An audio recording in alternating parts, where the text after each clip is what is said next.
Students के लिए एक सिलेबस होता है एग्जाम देने का, वैसे ही एग्जामिनर के ऊपर एक सिलेबस होता है क्वेश्चन सेट करने का पैटर्न, जिसमें वो 50% एवरेज क्वेश्चन सेट करता है, जिसके लिए बहुत खास मेहनत की जरूरत नहीं है, केवल सिंसियरिटी की जरूरत है। इसके बाद का जो 30% क्वेश्चन होता है ये टफ होता है, और ये 20% उन्हीं को दिया जाता है जो बहुत होशियार समझते हैं अपने आप को, ताकि उन्हें बर्बाद कर दिया जाए।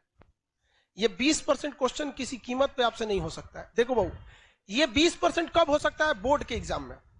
बोर्ड के एग्जाम में आप 100 में 100 करो, लेकिन जिसने यहां सोच लिया, आप कभी कभी देखते होंगे कुछ क्वेश्चन को हम बड़ा सीरियसली बताते होंगे, किसी क्वेश्चन को बता के इग्नोर कर देते हैं, अरे हटा यार, जानते हैं किसको?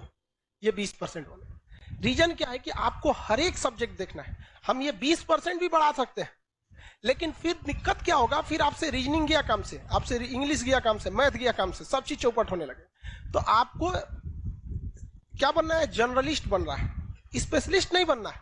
हमारे लिए क्या जाता है? हम तो पूरा लिखवा देंगे, पूरा ले सोच रहे एको राजवंश तो कुछ नहीं छोड़ेंगे।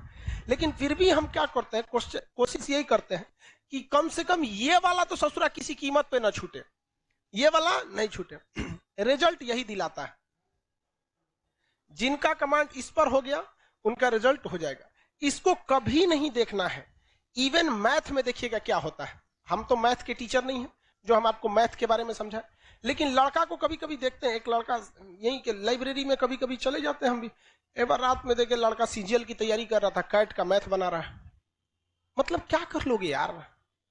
20% वाले में जाओगे, इसमें जाओगे ना, 100 में 100 लाओगे यहाँ पे, बाकी इंग्लिश चौपट होगा। फिर टीयर 1 में रीजनिंग और जीएस चौपट हो जाएगा, रीजनिंग चौपट हो जाएगा। तो कभी भी आप अपने आप को ओवर एडवांस मत समझिए। आप में से भी कुछ लड़का और कुछ लड़की ओवर एडवांस होते होंगे सब। तो किस में जाता है सब? ये 20% में। उसका रिजल्ट नहीं चाहिए, उसको क्या चाहिए? टॉप करना है। यूपीएससी में एक लड़की थी श्वेता सिंह करके, ऐसे वो पीटी एग्जाम के कट ऑफ से केवल 1 नंबर ज्यादा पाई थी। अब उसका टीना डाबी भी थी, कई लड़कियां थे सर, टीना डाबी भी थी, तो कट ऑफ से केवल कितना नंबर पाई थी? 1 नंबर, और टॉप में चल गए सब।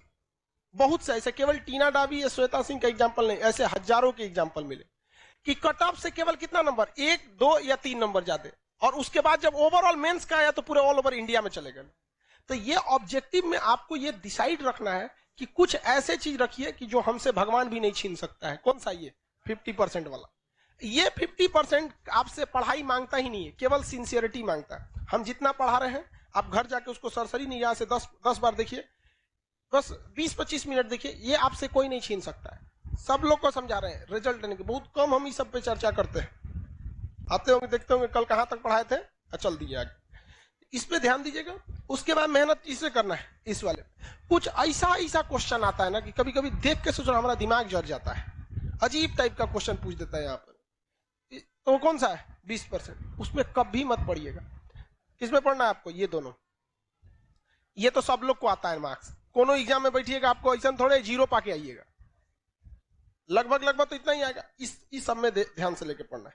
तो जितना आपका मटेरियल है या जो हम पढ़ाते हैं, तो हम भी इसी को ध्यान में रख के पढ़ाते हैं। जब आप यहां तक पढ़ाई कर रहे होते हैं तो यहां बहुत मजा आता है। जब इसमें घुसते हैं तो थोड़ा दिमाग लगाना पड़ता है, और जब इसमें घुसते हैं तो बोरिंग लगने लगता है। क्या लगने लगता है? बोरिंग। तो ससुरा ये हमारा फेलो करा रहा है, पढ़ाई को बोरिंग भी बना रहा है। तो हमको भी गम ने मारा, तुमको भी गम ने मारा, इस गम को मारे डालो। समझ आ गया कि नहीं है? इसको बर्बाद कर दो, इसको छोड़ना नहीं है यहाँ पे। समझ आ रहा कि नहीं आ रहा? तो आप लोग आज से पढ़िए,